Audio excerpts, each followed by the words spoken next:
gardien de mon âme.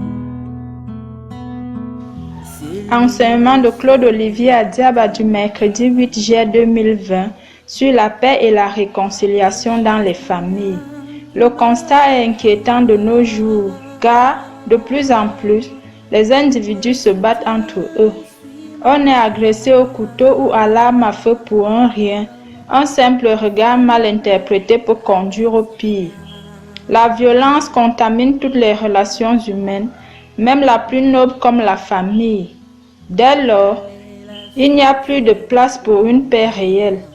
Or, la paix est indispensable à la mise en chantier de toute construction physique, psychique ou spirituelle.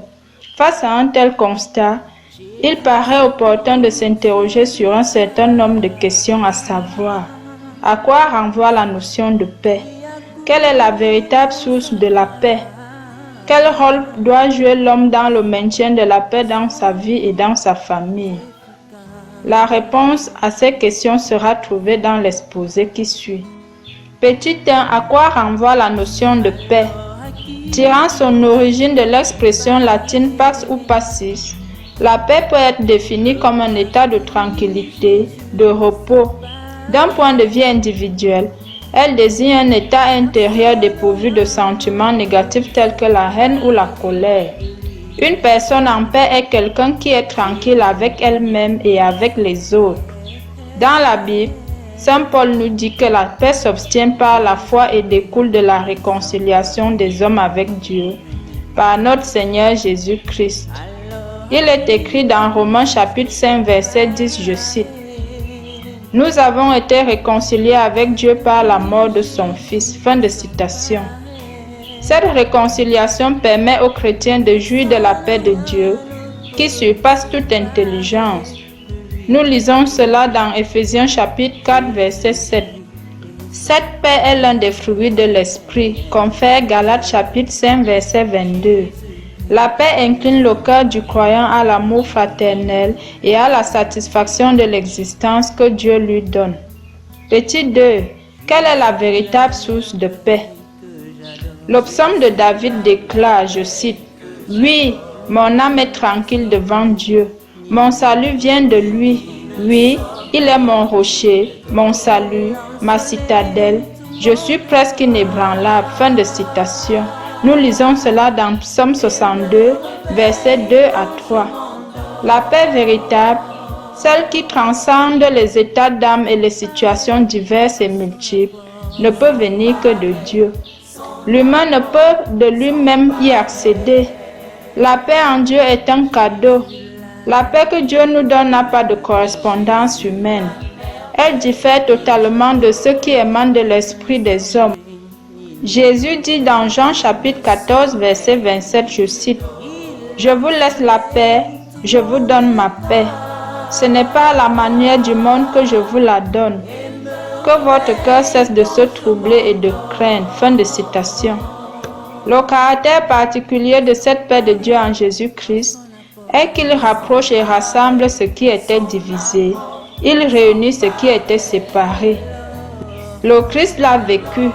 Il est écrit dans Colossiens chapitre 1 verset 19 à 20, je cite: « Car il a plu à Dieu de faire habiter en lui toute la plénitude et de réconcilier par lui et pour lui, et sur la terre et dans les cieux, ayant établi la paix par le sang de la croix. » Fin de citation.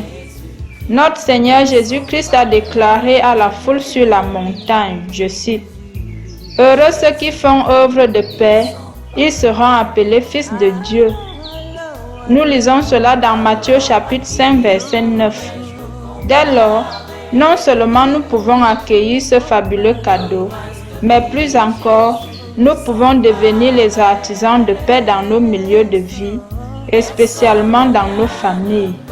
Petit 3. Quel rôle doit jouer l'homme dans le maintien de la paix dans sa vie et dans sa famille? La famille est le premier lieu où l'individu apprend à se socialiser. C'est là qu'il reçoit sa première éducation. C'est le socle sur lequel est bâtie sa responsabilité. La façon dont chaque individu s'enracine dans sa famille conditionne son équilibre psychique.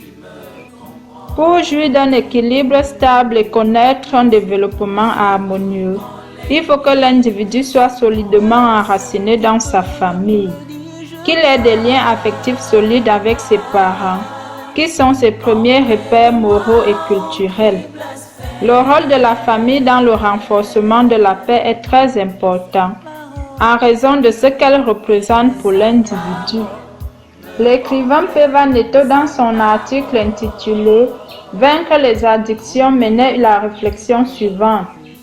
Il est essentiel dans la vie de ne pas abandonner les gens que l'on aime, et même ceux que, pour une raison ou pour une autre, on cesse d'aimer ou que l'on n'a jamais aimé.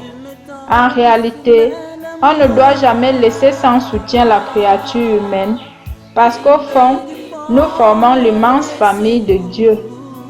Apprenons avec Jésus, qui est le grand ami qui n'abandonne jamais un ami en chemin. Par conséquent, il va chercher la brebis égarée où qu'elle se trouve. Fin de citation. L'homme devrait donc avoir à cœur le vivre ensemble dans l'harmonie de l'amour. L'apôtre Paul déclare à ce sujet, je cite, « Recherchons donc ce qui convient à la paix et à l'édification mutuelle. » Fin de citation. Nous avons lu cela dans Romains chapitre 14, verset 19. De ce fait, les membres d'une même famille ont une obligation, celle d'évoluer ensemble et de corriger les erreurs de la vie passée tout en tissant de nouveaux liens de fraternité, en laissant la place pour le pardon, la compréhension, la patience, l'amour dans son expression la plus sublime. Le Père éternel ne renonce pas à nous. Il est patient et nous offre l'opportunité de la vie, afin que chaque jour, nous puissions faire un pas de plus pour surmonter nos désaccords avec les autres et avec nous-mêmes. Pourquoi ne pas faire de même envers ceux qui font partie de notre famille? N'oublions jamais que, sans la paix, aucun avenir n'est possible. Que Dieu vous bénisse.